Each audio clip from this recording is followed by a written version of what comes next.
This is what we've been waiting for, man. Ever since players been having their own platform to speak their mind, to, you know what I'm saying, let us into their world outside of the court, outside of the field, off the ice, off the gridiron, you dig what I'm saying?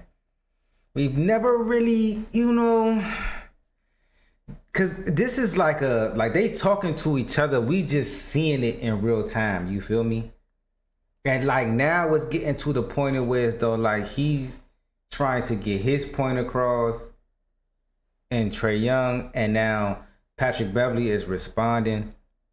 And I seen a clip last night that I had posted, and it was talking about criticism. You know what I'm saying? Nobody's over the realm of being criticized as a ball player. Doesn't matter what sport you are, how good you are, how legendary you are. You know what I'm saying? You will be criticized if you're still playing, even after you played. You know what I'm saying? Because, you know, as fans, we compare players. You dig? Just like after the Bud fight, now we're comparing resumes. Like, you will always be compared, even if you shove it off, even if you don't like it, if you think it's corny, whatever the case may be. For somebody to have a decision in their mind about who you are as a player, you will be compared to either players that played before you or players that's playing now. But let's hop into this, you know what I'm saying, Patrick Beverley response to Trae Young. Let's get it. Now, if any other all-star would have said something, I would have let it slide. I said that at first. I said that because I think KD did say something, but he didn't really say nothing to KD. But I'm gonna let him rock out. But you, like, you out of all people, you had no room to say anything. You haven't done anything. So when it comes to who added your shit, nigga? They didn't put the hey Patrick Beverley funny as shit, bruh. Like, first of all, the background with the guitar, the whole setup is fire. Get that out the way first. Second of all, who edited your shit, bruh? Cause you got motherfucking this theatrical music in the background. You just got words popping up in the back. Like, we just need the response. He went all the way with it though. Trae just said his shit and got the fuck off. This nigga had a whole production in his shit though. That's crazy. criticism, why the fuck you can't be criticized? Like, what have you done where you can't be criticized? Like, we criticize Russell Westbrook, a 2-time MVP. Motherfuckers calling him Westbrook. We criticize LeBron James, right? We criticize all these people. What? Who the fuck said you can't be criticized? Like, you haven't done anything. So until you've done something, yes, you have to be criticized. And you should appreciate it because the criticism isn't coming from a player who hasn't played. It's coming from somebody who's shared the floor with you. It doesn't matter. It really doesn't. Because people have been watching sports since the 50s. Since the 1950s, people have been watching sports. Probably even before then. And some of them people haven't played. They know the game. Left a mark in the NBA. Right? So, like, miss me with all that. Like, I'm with you. You're the fastest person to 12,000 points, and you're the fastest person to 4,000 assists, and you get scored on the most in the NBA. That's a fact. Empty stats, we call them. That's the truth. That is the hard truth, bro. Like, that's the truth. And use it as motivation. And it's gonna be motivation because you got on your platform, you said your thing, you popped your shit. I'm glad that you did. I'm glad that you did, bro. Like, I appreciate that. It makes me sense. You got a sense of fire in you, but the truth is the truth, bro. You don't win. And until you start winning, it's when your word can become bigger. If this was anybody else, I'd take it. You know what? KD, you got it. I can't say nothing to you. What I'm gonna say to KD, Brian, you got it. But you on the other hand, nah. I told you, bruh. I told you. You just know how pro athletes think. You know what I'm saying? Like, for us, that was just like regular, and we played outside, or we played and got to high school and didn't go no further, which would be me. You know what I'm saying? I played high school ball, football, basketball, and it just didn't go any further than that. But you could, like, you could I already knew, you know what I'm saying, he was gonna go at Trae Young. But certain people feel like Trae Young, he shouldn't went at Trae Young neither, because I think people are looking at it the wrong way. My opinion. I think that people look at what a player's done and think that whoever's talking about them, if you haven't done that, you can't say nothing. That's not true at all. That's not true. Because the saying goes, you can learn anything from anybody. You can learn, if you're 20 years old, you can learn something from a 15-year-old. If you know what I'm saying, if you listen hard enough, there's something to be taught. There's always something that can be taught. There's always something that can be learned. You dig what I'm saying? So if this wasn't Patrick Beverley, in my opinion, this was a person that paid attention to the NBA. Let's use the low post for example. You know what I'm saying? This is one of the creators that I listen to and I take word from. If I don't want to go to an ESPN, if I don't want to go to you know what I'm saying, primetime media. If I just want to go to the facts and hear in a way that I want to hear, that I feel comfortable in, and I know it's backed up by facts, you know what I'm saying? It doesn't matter who it comes from, long as there are facts behind it. So to me, I mean, if it's more comfortable for players. That's basically what he's saying. It's more comfortable for players to hear criticism from players because it's coming from a player. But then it gets to like, now you have to be a certain caliber of player to say something. So at this point, it's like, it really doesn't matter who say it, because you're not going to feel comfortable with somebody saying it regardless. So it really doesn't really matter if you played or not in the NBA. It don't. Because you don't want to hear it. You don't want to hear it in the first place. You don't. But like that's just how I see it. You ain't got it. Humble yourself. Embrace the constructive criticism. Get better at that and move the fuck on. We don't have to keep going back like this a motherfucking YouTube debate. Like, it ain't that deep. You talk about uncomfortable. You talk about me coming to the league at 24. Do you know where I was at before you get the name and shit, right? We talk about being uncomfortable. You think you can make it out of second division Ukraine, right? You think you can go to Greece? Make a team, right? Make a team and get out of Greece and get drafted.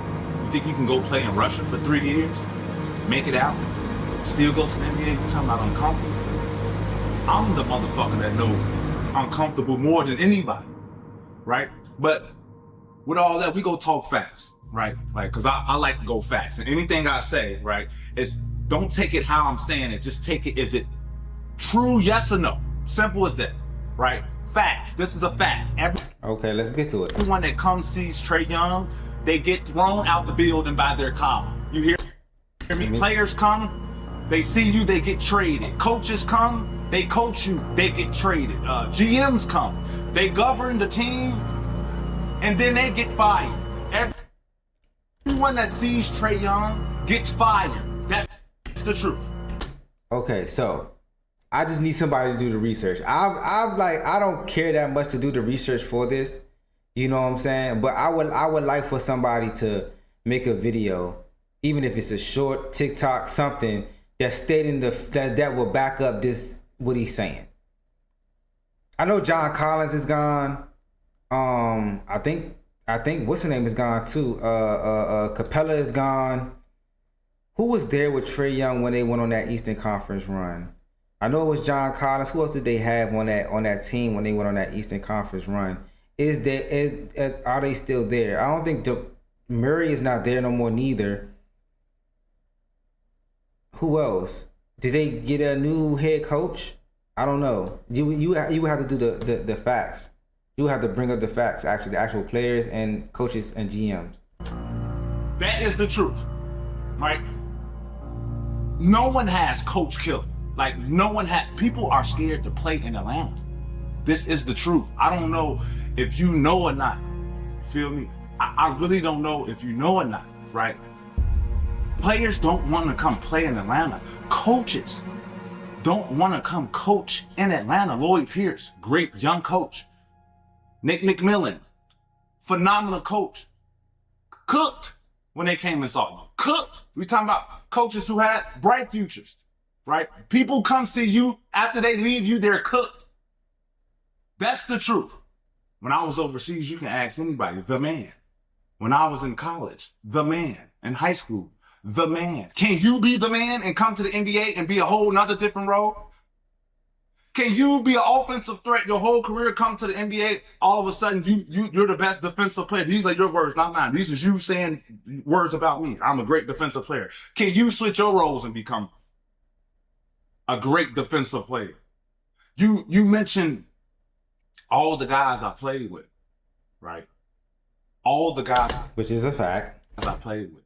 LeBron, the James Hardens, the Kawhis, the Giannis's, the Dames, right? You name all these guys, right? But like, if I'm working out in Houston, James Harden is in Houston working out, not James Harden is working out at another place. Every time we see you, you're working out at another place. We never see you in the Hawks arena working out. What teammate? What leader? Like, I come to the Lakers. Now we talking leadership. Now we get into leadership. I'm following you though. I'm following you, bro. Facility, LeBron is there 5 o'clock in the morning. I come to Milwaukee Bucks facility to get my work in. Greek is there already. James Harden has been there, practices, and he gonna come back that night. You're the only person we see on the internet never at your practice facility. It's wild. It's wild. Like we gonna be real, let's be real. That's real. You're not a great leader. Can you be a great leader? Yes. Yes, you can. Right? Right? Will it take this? Probably so. Regardless how it goes, it's gonna be good that comes out of this, regardless. Right? I hope this is motivating, right? I don't know. It could go left though. It could go left, depending on how it's being received. It could go left. I hope that you get to the end of the year and you fighting for a motherfucking a playoff spot. A playoff spot or a play-in, it matters. I hope that this is so fucking motivating that this takes you to the Eastern Conference. I hope. Trust me, I like to see you at half court stripping them little ass shoulders. Right? But don't get it twisted, Trae. Like, don't get it twisted. When you talk about facts and basketball, these are facts. You don't win. People get fired. Simple as that. And we talk about like roles, right? We talk about, what you say, 7 points, right? Like that was my role, right? To make motherfuckers like you look good, right? To make motherfuckers who don't play defense, who are liabilities in the fourth quarter. If it's a tie, which is a fact, game and the other team has the ball, you cannot be on the court. This is the truth. Everybody used to come want to play in Atlanta. Every coach used to come want to coach in Atlanta. But you can say that about Kyrie too, though, that he's a defensive liability. You can say that about Steph. He's a defensive liability. So it's kind of like, and you're not sacrificing the scoring for the not playing the defense. So at some point, you know what I'm saying? It's true, but it's kind of disingenuous at the same time. Like Atlanta is ATL shawty. Like everybody want to be in the A. You got that? They've been awful. They've been god awful. The last point guard who held it down was Jeff Teague. You just on a power with him. Was Jeff Teague. All-star. Also. Want the main player. Got farther than you. Like, so come on with all that, dog. I'm all with you, Trae. I'm all with you. The game needs it. The game needs you to be in the playoffs, right? You're the closest motherfucking thing when it comes from shooting the ball to Steph Curry. You're the closest motherfucking thing. The game needs you. But you gotta sacrifice yourself more for the better of the team. And sometimes that means your game.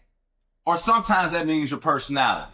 Straight up. And that's all it is. Constructive criticism. Take it how you fucking want to take it. It don't matter to me. But don't take it personal. Never take it personal, bro. Never take it personal. But in this debate, because even though they don't want to make it seem like it's a debate, it is a debate. He's arguing, you know what I'm saying? Basically, he's arguing for, Trae Young is arguing for the All-Stars, and how they play in the All-Star game and why they play harder in pickup than they do in the All-Star game. And Patrick Beverley is arguing, you know what I'm saying, why they don't play, you know what I'm saying. This is the reason why they don't play, you know what I'm saying, as hard in the All-Star game rather than they do in pickup. And then it translated to, okay, it got personal with Trae Young. Trae Young started it off personal, you know what I'm saying? And then, well, no, excuse me. Patrick started it off personally because when he attacked, well, not really attacked, but what he said about Trae Young, and then Trae Young responded, and now this is the response. I don't know if we're gonna get this back and forth for too long. I don't know if Trae has his own platform, so he might respond again. But at this point, you know what I'm saying, you have Trae Young saying, you know what I'm saying, I'm this young player and I came in and I've been successful. I've been in the playoffs 3 years. I've been to the Eastern Conference Finals. You know, I'm a number one option. You were never a number one option. Compared to Patrick Beverley saying, well, you basically, by you being a number one option, you haven't won. So you not being able to win have cost people their jobs. I think that's another aspect to what we don't see. Some people don't get, they just watch the games, but like the nuances of being, you know what I'm saying, a star player on a star team. When you don't win, when you don't play well, people around you are affected. You know what I'm saying? Other players get traded. You know what I'm saying? Other coaches get fired. GMs get fired when you're not winning, when you're not successful. And that kind of falls, that kind of, you know what I'm saying, comes from the number one option, the star player not playing up to their potential or not getting as far as, you know what I'm saying, teams expected them to go. And at the same time, you know what I'm saying, like there's good points on both ends. You know what I'm saying? I think the Trae Young response was him just defending himself. And I think this response is more of a Patrick Beverley showing you the bigger picture. It's not all he was talking to Trae Young, but he's showing the bigger picture of being a star player and not winning. You feel what I'm saying? Like, if you think about it, the last 3 to 4 years, you know, I think even the year that Trae Young went to the Eastern Conference Finals, they was a play-in team. That's the whole thing that I think that is also being overlooked. Like, you can say that he's been in the playoffs, you know what I'm saying, 3 years, but I think 2 out of 3 years, or maybe all 3 years that they went to the playoffs, they had to play in the play-in. So I think they was the 9th or the 10th seed, if I'm not mistaken. They was always like the 9th or the 10th seed. So it's kind of like, I think the year they went to the Eastern Conference Finals, they might have not been in the play-in. I could be wrong though, but I know the 2 out of 3 years that he made it to the playoffs, he had to play in the play-in. So if there is no play-in, if this was the regular rules and it's the top 8 seeds, you wouldn't even be in the playoffs, first of all. So let's not get there. And you're in the Eastern Conference. You're not in the Western Conference. You dig what I'm saying? So I do think there is room for improvement for Trae Young. There is room for, you know what I'm saying, Trae Young being a better leader for sure. I think that Patrick Beverley did state some good points. You dig what I'm saying? I think that Trae Young stated some good points. But now it's like, if I'm Trae Young, I wouldn't have a problem with him responding to this. But even if he didn't respond, I think now you have a microscope on what you're going to do and what the Atlanta Hawks are going to do this season. With these other teams being depleted with injuries, Boston, who else is hurt right now? I think Cleveland might be a little injured. They talking about the Knicks. It's supposed to be the Knicks as a top seed. Atlanta's supposed to be good. Cleveland's supposed to, you know what I'm saying, Orlando might be good again. So it's other teams that, like, with Indiana is hurt this year. So a team that was in back-to-back Eastern Conference Finals, and they played in the finals this year. So what will Atlanta do? After all of this has been said, what will Atlanta do? You dig what I'm saying? It's the real question. What will Trae Young do? Will he have a bigger role in leadership? And I'm just curious to see. But as of right now, you know what I'm saying? I kind of feel like Patrick Beverley kind of took the one up. Like last video, Trae Young made a point. This video, Patrick Beverley one-upped it. I'm just being honest.